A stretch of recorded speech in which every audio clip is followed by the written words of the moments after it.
Figaro Radio. Un autre regard.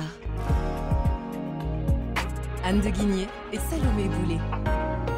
Figaro Radio.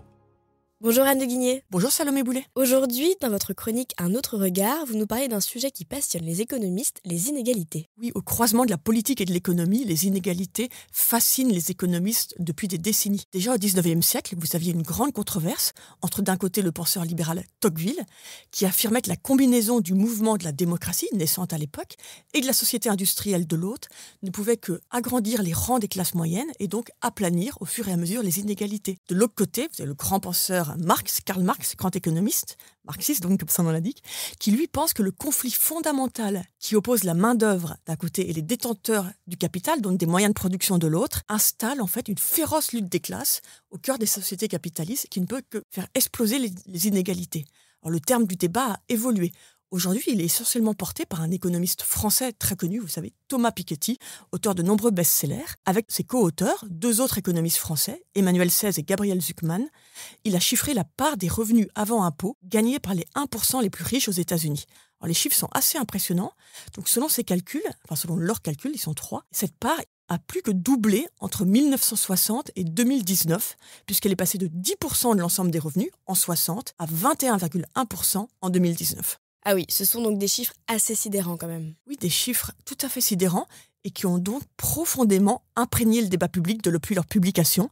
Ils ont nourri notamment les arguments des mouvements contestataires, tels Occupy Wall Street après la crise financière en 2011, mais aussi les agendas politiques de la gauche aux États-Unis comme en Europe. Et en France, alors même qu'on parle de chiffres américains qui sont très différents de la réalité française, en France, donc, le débat politique a été aussi profondément imprégné par la recherche donc, de Thomas Piketty et de ses co-auteurs. Mais pourtant, et c'est là la grande conclusion qui vient de sortir de la recherche de deux économistes. Donc pourtant, ces conclusions seraient fausses, selon deux chercheurs de haut vol, Gerald Houghton et David Splinter. Donc ce ne sont pas des perdreaux de l'année, ce sont des économistes respectivement au Trésor américain et au Comité conjoint du Congrès sur la taxation. Et selon leurs propres calculs, la part des revenus des 1% aux États-Unis n'a en fait qu'à peine augmenté depuis les années 60. Mais alors, comment est-ce qu'on peut expliquer que ces calculs soient aussi différents ? Alors, sans surprise, c'est simplement parce qu'ils n'ont pas la même méthodologie. Il ne faut pas les mêmes hypothèses. Dans les deux cas, on a 5 excellents économistes. C'est pas qu'ils se sont trompés dans leurs équations, mais ils ne prennent pas les mêmes hypothèses. Et le cœur du hiatus vient en fait de leur manière de comptabiliser ce qu'on appelle les revenus non déclarés.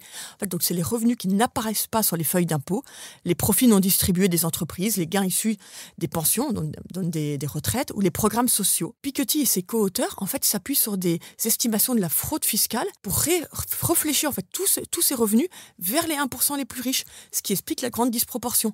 Tandis que l'autre équipe, Houghton et Splinter, les répartissent de manière beaucoup plus égalitaire entre les différents groupes. Et alors, pourquoi reparle-t-on de cette controverse aujourd'hui, Anne ? En fait, c'est une controverse qui existe déjà depuis plusieurs années. Mais grand changement qui date de quelques semaines, c'est qu'un article d'Houghton et Splinter, donc qui reprend ses conclusions et ses calculs, a été accepté par le Journal of Political Economy de l'Université de Chicago. C'est des journaux très spécialisés avec des comités de lecture composés eux-mêmes de grands économistes. Et ces comités de lecture n'acceptent que des papiers s'ils les jugent bons. Donc ça veut dire en fait ce comité de lecture estime que les hypothèses d'Houghton et Splinter sont justes. Donc logiquement, on pourrait s'attendre que le débat sur les inégalités en soit modifié. Bon, Salomé, rendez-vous d'ici quelques semaines ou quelques mois. On verra ce qu'il en est, mais je pense que il y a certaines idées qui infusent quand même beaucoup plus rapidement que d'autres. Merci Anne de Guigné. Merci Salomé. Je rappelle que l'on peut retrouver Un autre regard sur Figaro Radio, le site du Figaro et toutes les plateformes d'écoute. À bientôt.